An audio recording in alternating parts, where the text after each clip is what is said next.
اسرع واسهل طرطه ديال التفاح كتجي بنينه وهشيشه وكتوجد في الحين. كنحتاجوا لها مقادير بسيطه موجوده في كل بيت. اذا على بركه الله، كنحتاجوا بيضه واحده،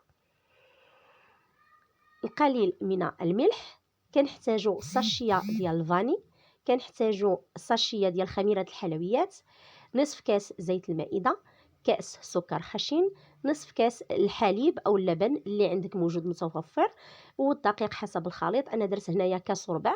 اذا تنديروا البيضه، السكر الخشن، سكر الفانيلا، ونصف كاس ديال الحليب او اللبن، وكنخلطوا جيدا. ثم كنضيفوا نص كاس ديال الزيت. كنخلطوا المقادير كلها، ثم كنضيفوا الدقيق وكنضيفوا خميره الحلويات، ومن طبيعه الحال كلشي مغربل.